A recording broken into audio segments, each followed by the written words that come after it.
Well, you've made it. It's the last unit stuff you'll ever learn in IB history at Suncoast. So, congratulations. Let that sink in for a minute. We're at the Vietnam War, which had a lot of influence over things that happened in the late 20th century as part of the Cold War. Quick background.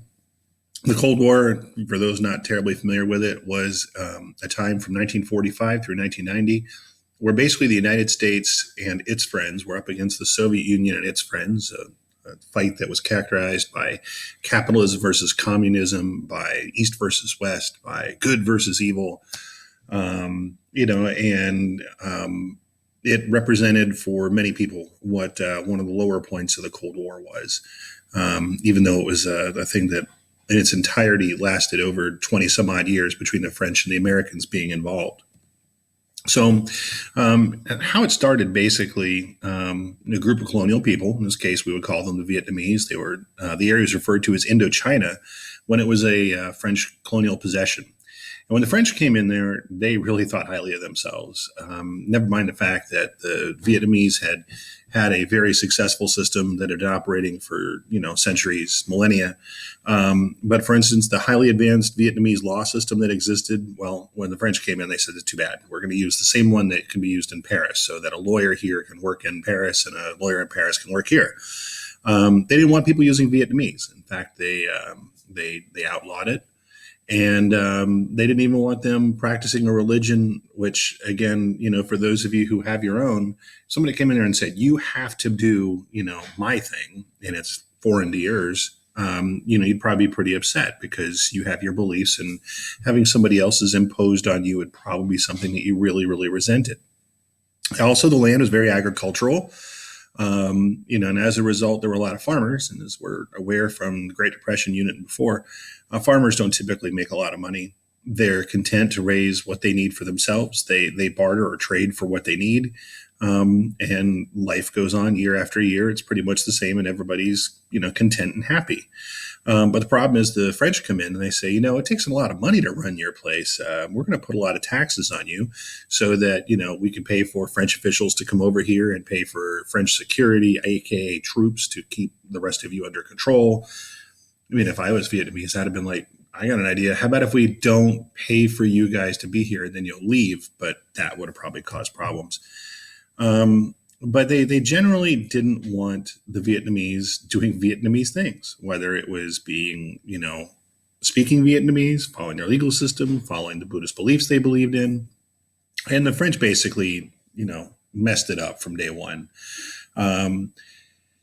So there's two areas of Vietnam, just like there's two areas of Italy. The southern portion, once again, is more rural. It's more relaxed, and the capital of Saigon, as it was known then, they did try to start moving the place towards a little bit more modern economy, but all that's going to get basically, completely hijacked when, the Second World War shows up and there are problems. There was a goal of creating a middle and upper class. The upper class would, of course, been tied heavily with the colonial overseers, the French. But realistically speaking, it didn't get too far.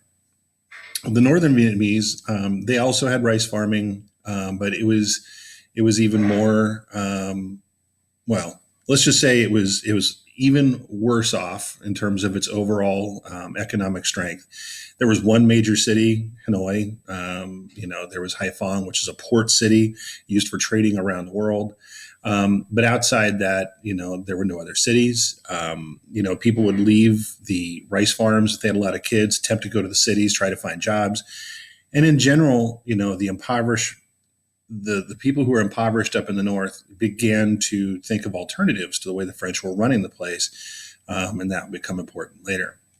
So in World War II, Indochina was overrun by Japan. France, of course, couldn't do anything to stop Japan because France was itself occupied by the Germans. And so, here they have a colonial possession. They don't really defend very well. It falls quickly. The Japanese move in. And there are people in Vietnam who are very much opposed to the Japanese being in charge of things. Our version of the CIA in World War II, which is known as EOSS, we had an agent, a local Vietnamese guy by the name of Ho Chi Minh, and he did a number of things to help us out. At one point, he's severely wounded. We really, bend over backwards to get him the medical care necessary to, take care of him and get him back to health, which is ironic given what happens later on. But after the war is over, the Vietnamese have been existing without French control or any French people really telling them anything to do and managing on their own, working to overthrow the Japanese. And they're like, you know what? We deserve to be on our own. France, where were you when we needed you? And so Ho Chi Minh becomes a very strong, independent, revolutionary kind of person. And he actually is going to borrow heavily from the U.S. Declaration of Independence, and basically says, legally, ethically, morally, this is why we're breaking away from France. We want to be independent and everything else. And he expected the Americans, for instance, would be really, really big on, a guy who, or a people who wanted to do what they had done. Expected we'd back them, but France, of course, was our ally and our friend. And we couldn't realistically, stab our friend in the back. So it wasn't something we immediately came out and said, oh, this is a great idea. And of course, France was opposed to it. They want any kind of money they could get. Now, did they want to spend money, recapturing Vietnam, so to speak, or taking control again? Probably not, but they might have been thinking about economic benefits coming from the region again, helping them recover from World War II. Why would anybody not want to be French? And so that causes Ho Chi Minh to create a pro-independent Vietnamese army known as the Viet Minh in late 1946, which is going to start agitating against the French colonial overseers. Now, Ho Chi Minh is really actually quite smart. He's got some legal training and everything else. But he recognizes a fundamental truth that the United States, even to this day, doesn't really understand super well when it gets involved in overseas combat.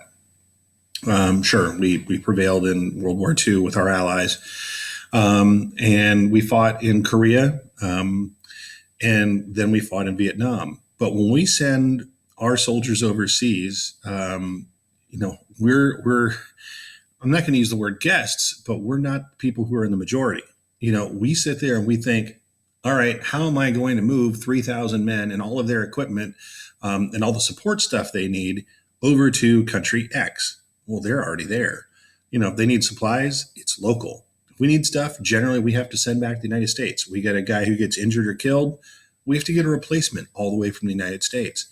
And Ho Chi Minh realizes, he's got the home field advantage, something fierce. He's also got a very dedicated, highly, motivated group of people that want their independence. And he recognizes this truth of you can kill 10 of my men for every one I kill of yours.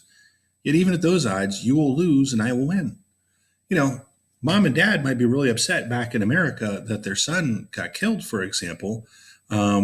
But they're not going to say, I'm going to send my other son over there to avenge his loss. But that's going to be what happens in Vietnam. One child gets killed and, maybe the dad wants to go avenge his son's loss, or the younger brother wants to go off and do that, or even the sister does.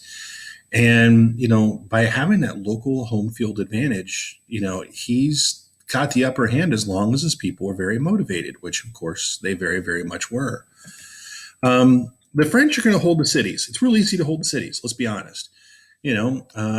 It's, you got stuff that needs electricity. You got some place to plug it in. You need like a comfortable bed at night. And that's what you're going to find in a city. When you start going out in the countryside, though, and you're having the conditions be a little bit rougher, that's where the Viet Minh were strongest. The people who were poor in the countryside, they didn't care that the French were really into taking control of things and whatnot. And the countryside, which is the majority of Vietnam, was very much held by supporters of Ho Chi Minh, whereas the French held the cities. And they might send their patrols out of the cities, but they're going to come back to the cities as well. And another thing that's going to happen is that in terms of a formal army, the Viet Minh is absolutely outgunned by the French. The French have, the latest modern equipment. They have stuff from World War II. They have stuff from the United States as an ally. And the French are going to fight hard to keep Vietnam as part of, their system. So if you've got a superior army in terms of training, tactics, and equipment that's working, against you, and you have a smaller force, but you're very motivated, You don't want to do a head-to-head fight because that's just not going to work for you. You're going to do guerrilla attacks. You're going to wait until nighttime when most of the enemy is asleep, and then you're going to maybe like raid their camp or attack their vehicles, or you're going to do other things, and hit and run attacks rather than a full-on battle where both sides come out against each other. It's tank versus tank. I mean, no, you're not going to do that. And Vietnam's border, especially on the western side, it's a bunch of jungle. It's not like there's a fence out there that says this is Laos and this is Cambodia and this is Vietnam. So whereas the French were very, very aware of where the border was, the Vietnamese would cross over the border and then they would come right back over when they weren't being pursued anymore, or they would go get supplies and they would come on back. And realistically speaking, these hit and run attacks, led by Ho Chi Minh, more or less the political leader, but Vo Nguyen Yap is the leader of the North Viet, or the Viet Minh. It's not a North Vietnamese army yet. They're going to be doing very well against the French. The French are completely outclassed. This goes on from the 40s into the 50s. At the same time this is going on in the 50s, you have another French possession right across the Mediterranean in Algeria breaking away as well. And that's a violent conflict. And France really can't be heavily engaged in both areas at once. They're going to try, but it's not going to work very well. So there is a term that applies to a kind of conflict like Vietnam is. It's a brush fire war. It's a smaller, economically impoverished country. They fit that criteria. Nobody's using nuclear weapons. It's about politics, and the casualties are supposed to be kept low. That's the French perspective on things. Certainly not what the Vietnamese are prepared for. The Vietnamese are prepared to lose more people. They're prepared to kill as many French as they could to convince the French to leave. But basically, the French are not finding that their people are really saying, this really matters to me. We really want to have a colonial empire. And so as a result, they're not getting the people to just volunteer to be part of the army like they thought they would. So they turn to the French Foreign Legion, which is not known for its kindliness to people it fights against or occupies.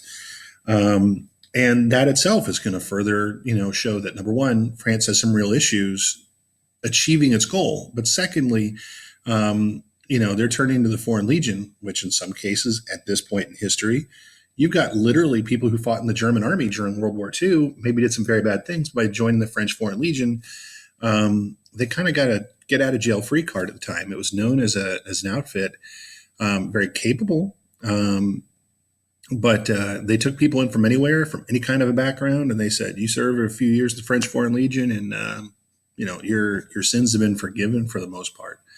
So it's kind of a weird spot. In 1951, the French still have not gotten an upper hand of things. And the United States by now has led the formation of NATO. We're heavily involved in Western Europe against the Soviet communist threat. France has been an ally of ours going back to the Revolutionary War. And France isn't doing well. And the guy who's in charge of the French military comes to the United States and says, you know what, here's a small problem. We're not doing well in Vietnam. If Vietnam falls, Ho Chi Minh is kind of a communist guy.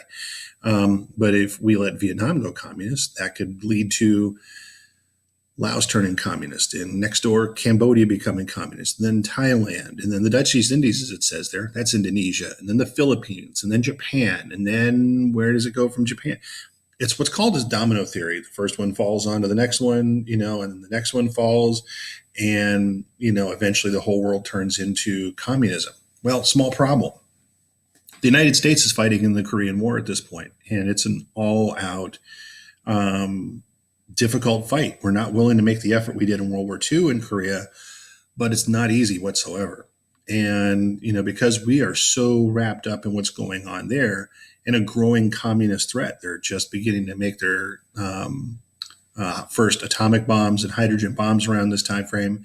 They could use them against us. We're scared of what the bigger picture is. We say, France, this is your issue. If you want to go do this, you have to go do this largely on your own. Now, the guy who's in charge of the Vietnamese forces militarily, Vo Nguyen Yap, he basically said, look, all I have to do is fight really hard and make it really costly.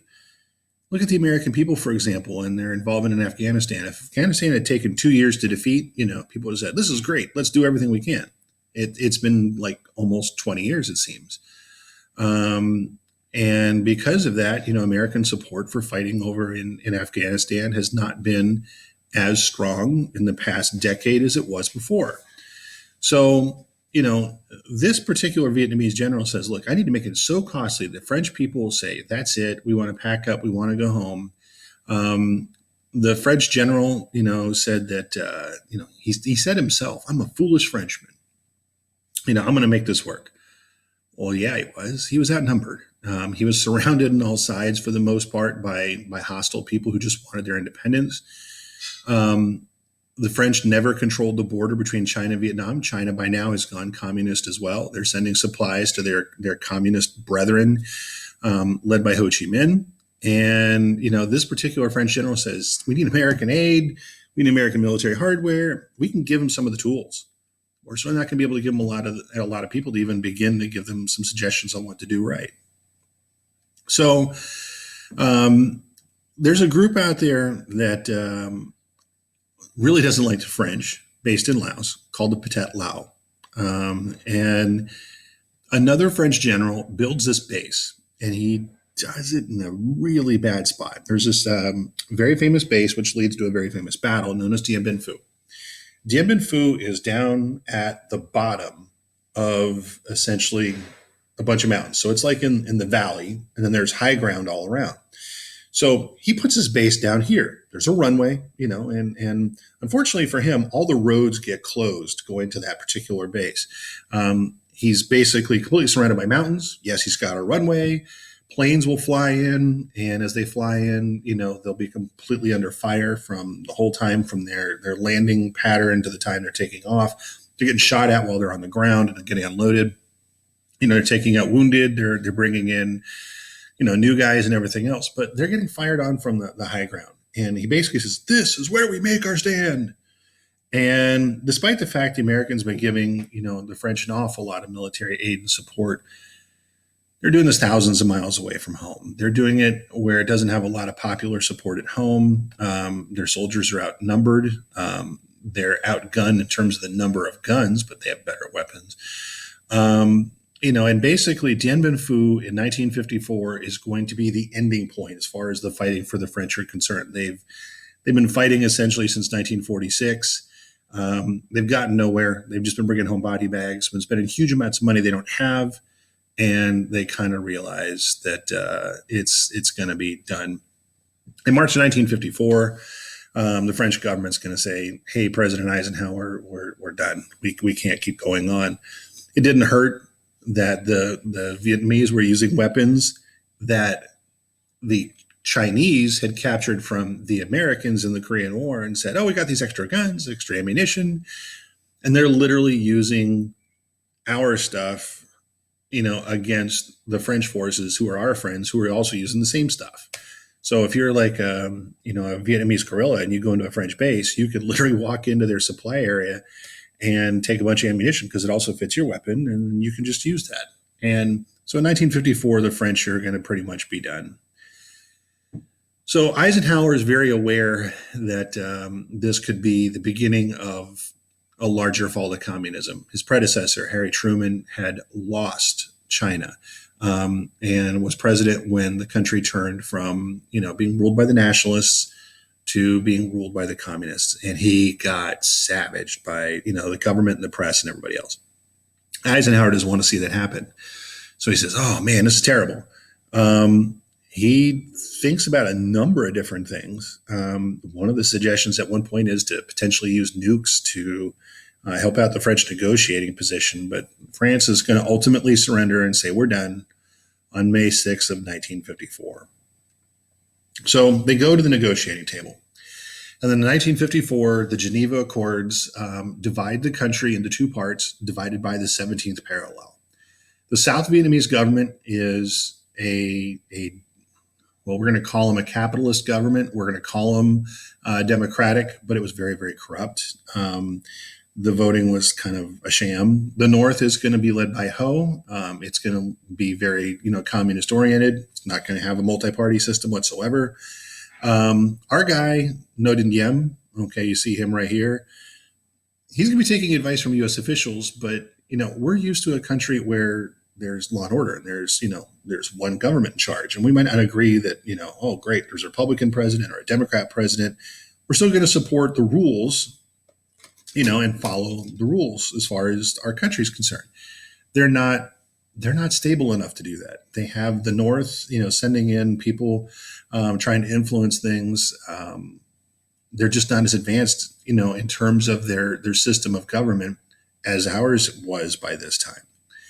So here you can see the dividing line right here, the DMZ, demilitarized zone. That's the 17th parallel. You can see, for instance, if this is northern Vietnam, this is southern Vietnam, capital Saigon, northern capital Hanoi. Again, you can see it's real easy for North Vietnam to get supplies across the border from China.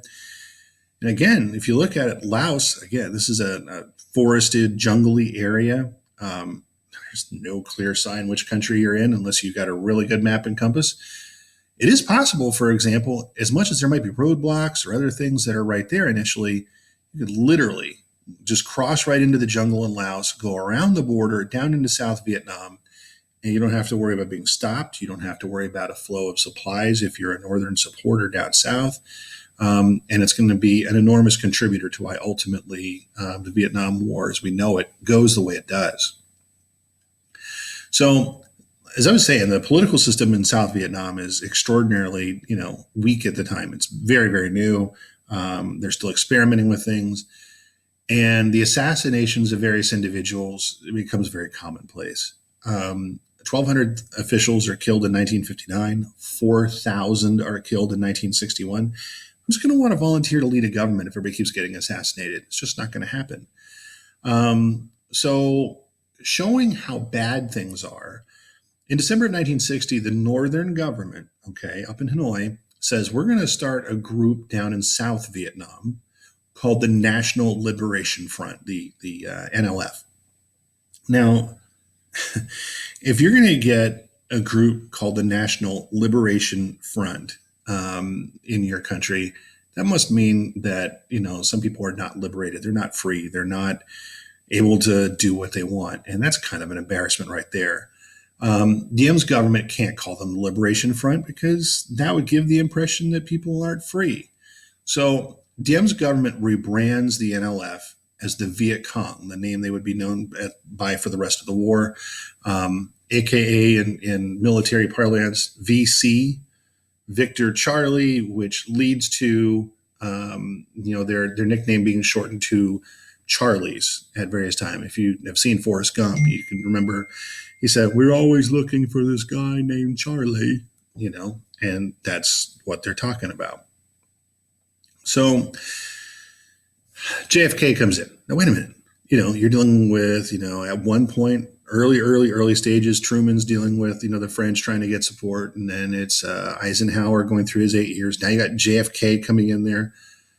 Well, JFK hears back in the U.S., 75% of all of Vietnam, South Vietnam, that is more under communist control. They'd rather listen to the North, more people like them. They're impoverished. There's the city people, which again, the French had been tight with or, been responsible for and said, let's have a system of government. They're used to that. Whereas the North is more like, hey, you know what? You're poor. I've got something. You've got something. Let's share what we've got. Let's all benefit and that kind of thing. LBJ is the vice president at the time, Lyndon Baines Johnson. He's sent over to find out what's going on. He finds an absolute mess. The Americans are supposed to, or Johnson is supposed to be allowed to offer, we're going to offer some training, like send some people over there, show them how to fight up in infantry squads, how to use some equipment we're going to give them. We're going to give them money to buy things. We want them to fight the fight. Our training is to get their people organized and able to fight using our tactics, our equipment, and go out and be successful. We sent in some air units for, bombing runs and other things.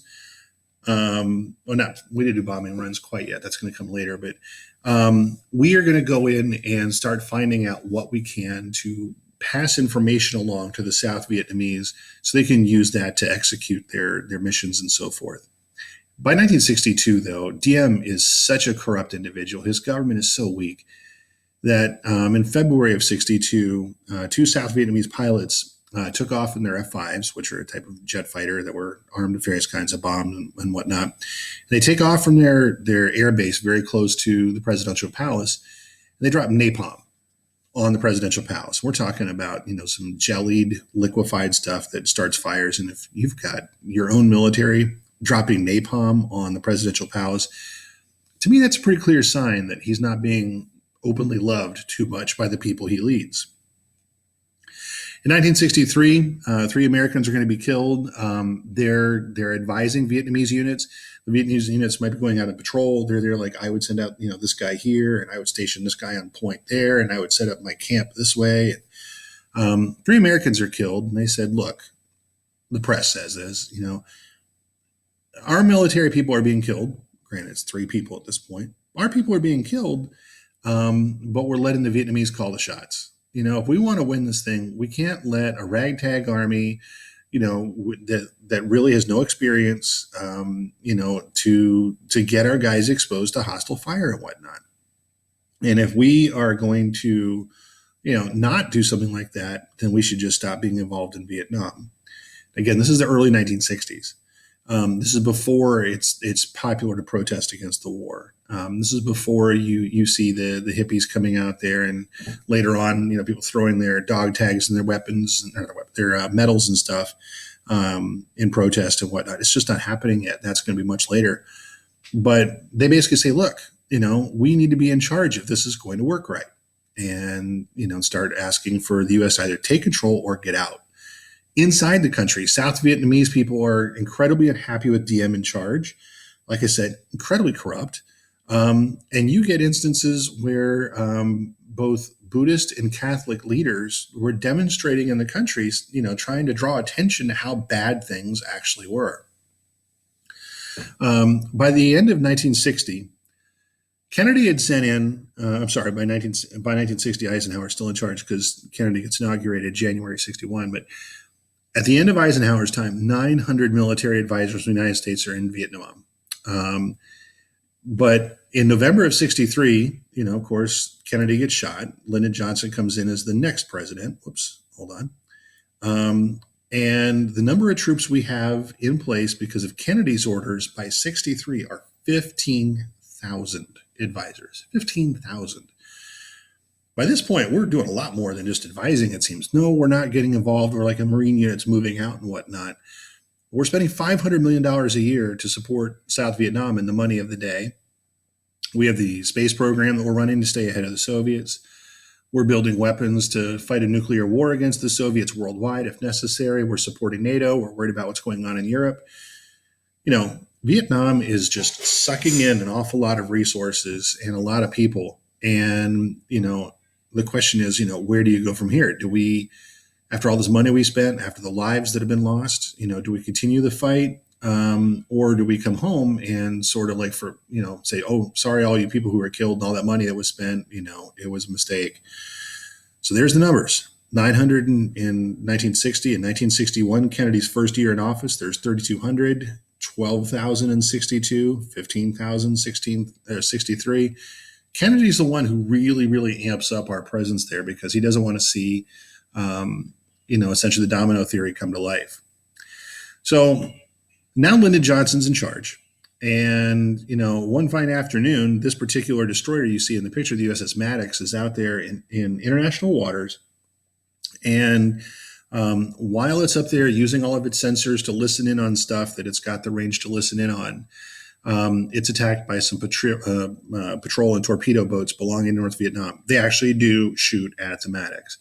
The Maddox takes some hits, nothing too serious or anything like that, but somebody the North Vietnamese, have just shot at the United States. And, this is really the beginning of strong American involvement. So they were up here in the Gulf of Tonkin. They were in international waters, 5 miles, or so off the coast where, anybody's allowed to operate. And they're not close to friendly areas. So what they're going to do is they're going to come back down south, to friendlier waters, get some additional American support, including an aircraft carrier nearby. It's going to start sending some planes up to monitor and go around, and protect the ships up there. A supposed second attack takes place. The supposed second attack that takes place, comes at night. One of those planes sent up by the carrier Constellation is supposedly flying around and can see some additional boats and gunfire and all kinds of other things. He's like, oh, these boats are over here. As it turns out, it was freak atmospheric conditions, radar indications of a second attack and all this other stuff that's going on. There actually were no North Vietnamese patrol or torpedo boats that were out there on that particular night where the second attack supposedly occurred. The first attack definitely did. The second one, they discovered later, was a complete error. Congress, hearing like the, fool me once, shame on me, fool me twice, or, fool me once, whatever it is. The point is, you got a freebie the first time.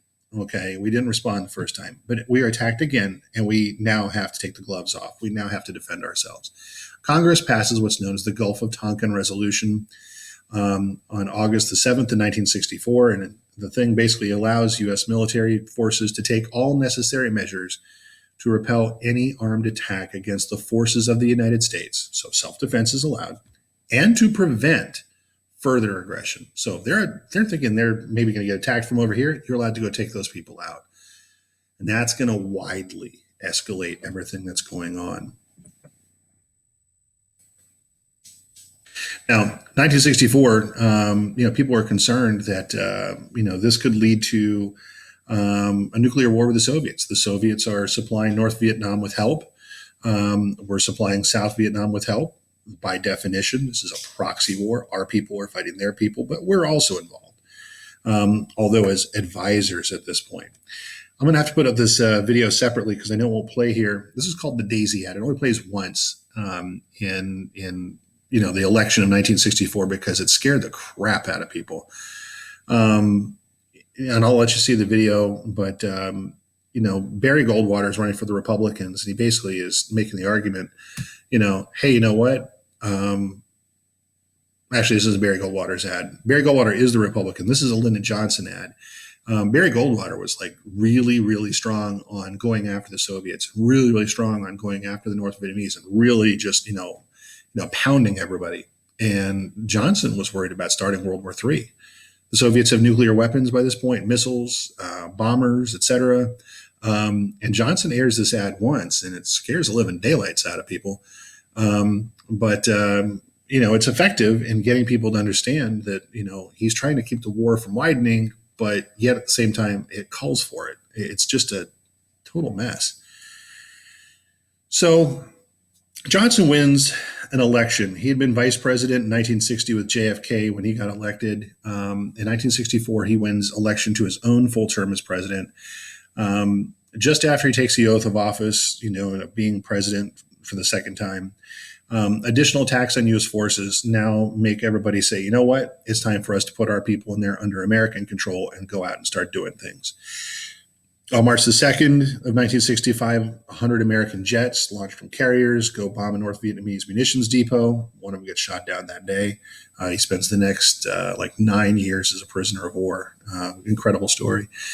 On March the 3rd of 65, the first ground units for an American-controlled, American-directed military force land in a place called Da Nang, and they are now widening the war. Instead of acting as advisors, our people on the ground are now going to start actively taking part, going to look for Charlie, and attempting to bring this whole thing to an end so we can focus on the bigger picture, which is the Soviets. But it's not going to be as easy as that, as you'll find out in the second half of what's coming with the Vietnam War.